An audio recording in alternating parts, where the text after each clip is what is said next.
کہ ہمیں حضور کے صحابی ہے حضرت عبداللہ ابن عباس، نبی کریم علیہ السلام کے چچا زاد ہوئی، مسجد نبوی شریف کے اعتکاف بیٹھے ہوئے حضور کے روضہ انور کے پاس. ایک شخص مسجد شریف لے آ کے بیٹھا تو وہ بڑا پریشان تھا. حضرت عبداللہ ابن عباس رضی اللہ تعالیٰ عنہ اس سے فرمانے لگے کیا بات ہے، پریشان لگتے. یہ بیتی شریف پہ امام بیتی نے اس نے لکھا ہے. انہوں نے کہا میں مقروض ہوں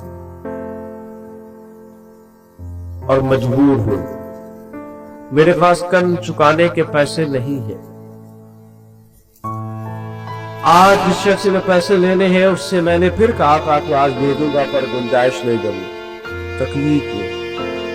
یہ جو مقروض ہوتا ہے نا، مقروض حضور نے فرمایا یہ قیدی ہوتا ہے. مقروض کی مدد کرنی چاہیے. شریعت اسلامیہ کہتی ہے اس پر خرچ کرو، اس کی جان چھڑاؤ، اس کی گردن آزاد کرا دو. تمہاری توجہ ہے، تم تھوڑا اس کے لیے نرم رکھو اپنے رویے کو. کوئی شخص نے کہا حضور میں مقروض ہوں، تکلیف ہوں. حضرت عبداللہ ابن عباس رضی اللہ تعالیٰ عنہ فرمانے لگے میں اگر تیرے ساتھ چلوں تو تیرا مسئلہ حل ہوتا ہے. اگر حضور آپ چلے تو پھر تو کیا ہی بات، آپ کو زیادہ توجہ کرنی پڑے گی میری بات پر. حضرت عبداللہ ابن عباس نے جوتے پہنے اور مسجد سے باہر آ گئے. وہ شخص میں نے لگا حضور ٹھہریے ٹھہریے ٹھہریے، آپ تو اعتکاف میں. آپ فرمانے لگے مجھے بھی پتہ ہے میں اعتکاف میں. تو حضور اعتکاف چھوڑ کے آ گئے. حضرت سیدنا عبداللہ ابن عباس فرمانے لگے مجھے اس روضہ اطہر میں لیتے ہوئے محبوب کی بات یاد آئی ہے.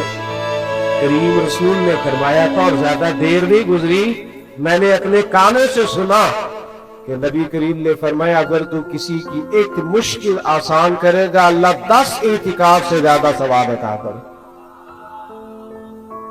یہی ہے ذوق عبادت کی انتہا ساغر. غم حیات کے ماروں کا احترام کرو. اور بھائیوں کسی کی مدد کرنا، کسی کے کام آنا، دکھ سکھ میں کسی شخص کے ساتھ شریک ہونا، اس کے لیے اپنے سینے کو کشادہ کرنا، پیار کرنا، محبت کرنا، اس کو سیکھنا چاہیے. اپنے دل کے اندر اس کے لیے جذبہ پیدا کرنا چاہیے. اور پھر میں نے بات عرض کی نا کہ کسی کی تکلیف کو تکلیف سمجھا جائے. اپنے ارد گرد بھی دیکھے، بہو کی تکلیف بھی تکلیف ہی ہوتی.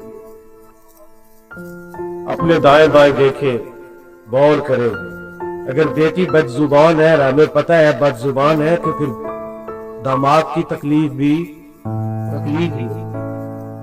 اگر ہم کسی جگہ آفیسر ہے اور ہمارے نیچے کچھ لوگ کام کرتے ہیں تو مزدور کی تکلیف بھی تکلیف ہی ہوتی ہے.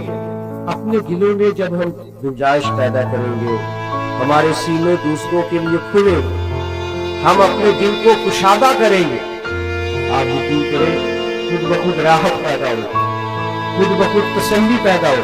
ٹھنڈک تک امام حسین کے پاس ایک شخص کچھ مانگنے آیا، غریب تھا. 1000 دینار امام صاحب کے پاس پڑا تھا، سارے مانگنے والے تھے. اور ساتھ کہنے لگے پتہ نہیں تھا آپ نے آنا ہے ورنہ بندوبست کر کے رکھا. ہمارے ہر در پہ دل ختم ہو گیا، طبیعی کے سخت مزاجوں میں تلخی آ گئی، کرواہٹ آ گئی. ایک صاحب مجھے کہنے لگے جی کی کریے جی مارے بندے بھی تو سیاڑے نہیں نا. کہتے مارا بندہ تو سیاڑا ہوتا ہی نہیں، کیونکہ جنہیں کارگارے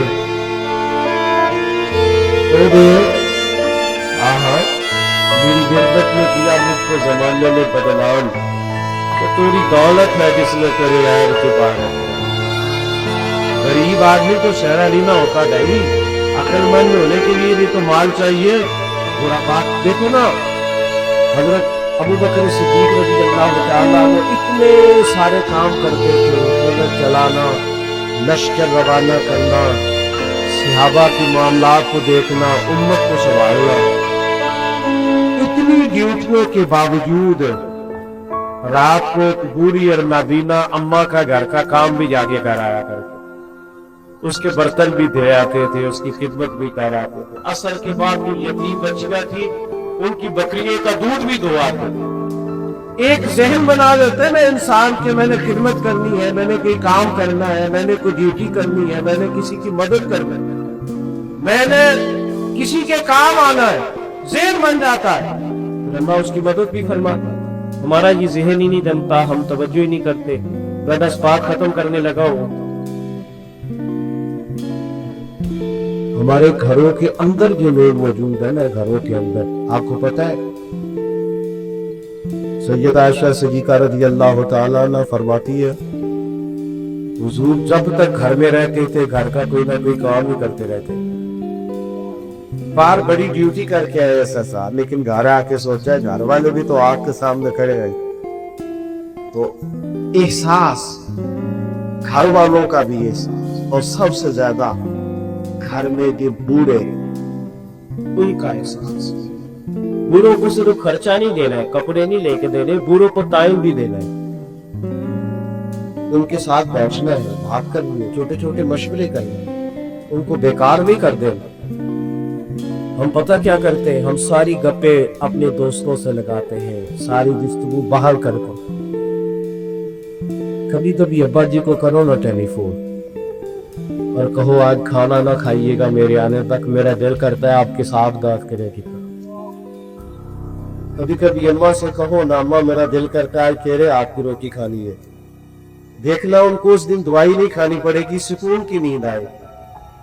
आपका जो मुलाजिम है, आपके यहाँ जो काम करता है, कभी उसे कहो ना यार आज तूने मेरे साथ खाना खाना, मेरे टेबल पर बैठना।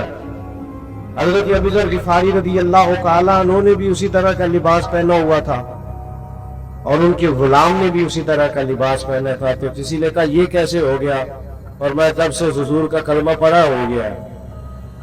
आका और गुलाम ने इस तरह का लिबास पहनना शुरू कर दिया है।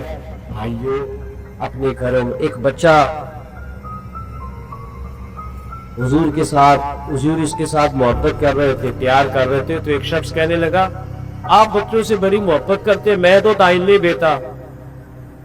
यही मसला होता है ना, कुछ लोग कहते हैं जी मैं बच्चे जाने उनकी अम्मा जाने, जी आप बड़ा टाइम देते, मैं तो नहीं बच्चों से इतना प्यार करता। तो हुजूर फरमाने लगे अगर अल्लाह ने तेरे दिल से रहमत निकाल ली है तो मैं क्या करूं, मुझे तो उसने रहमत अल्लामीन का नाम। तो सारा वक्त बाहर में गुजारे, अपने घर में टाइम दे, अपने बच्चे को वक्त दे, अपने माँ बाप को टाइम दे, बहन भाइयों को टाइम दे, अहले खाना को टाइम, अपने अंदर दूसरों का एहसास यकीन करे। अगर दूसरों के एहसास में इंसान जीना शुरू कर दे तो जिंदगी वैसे बड़ी सोनी है, खूबसूरत लगने लगे सारा कुछ। लेकिन हम ये काम करते, हमें ना बस अपने खाने से, सोने से, अपने आराम से, अपनी सहूलियात को फुर्सत नहीं मिलती। उसका नतीजा ये निकलता है कि दिल सख्त होने लग जाता है, आहिस्ता आहिस्ता इंसान खुद गर्ज होने लगता है, वो अपनों के बारे में भी उसका रवैया मुस्बत नहीं रहता। तो ये चंद एक गुजारिशात इसलिए आपकी खिदमत में अर्ज की है कि अपने दिलों को हमने नरम करना है, मुतमईन रखना है। हुजूर अलैहिस्सलाम की ये जो खूबसूरत जिंदगी का पहलू है कि नबी पाक दूसरों को परेशान देखकर परेशान हो जाते, हुजूर दूसरों को सुखी देखकर खुश हो जाते, इस पहलू पर हमने गौर करनी है।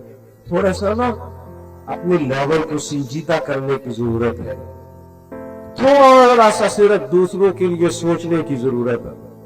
अगर इंसान का, वो इमाम गजाली फरमाया करते, और तू बांटने का ज़ौक़ तो पैदा कर, अल्लाह बांटने की तौफीक भी अता कर दो। तू शौक तो पैदा करना, तेरे अंदर शौक ही नहीं, तो शौक पैदा करे। अल्लाह ताला हमारी हाजिरी को कबूल फरमाए, अल्लाह ताला इस महफिल को अपनी बारगाह में मुस्तजाब और कबूल फरमाए। महफिल अभी जारी रहेगी, आपने छोड़ना ही है। मैं दुआ गो हूँ अल्लाह ताला भाई फैसल साहब के वालिदैन पर खास रहमत फरमाए और खास करम नवाजी फरमाए, इनके पूरे खानदान पर अल्लाह ताला रहमत फरमाए। तो महफिल आपकी जारी रहेगी, आपने महफिल में शामिल हो।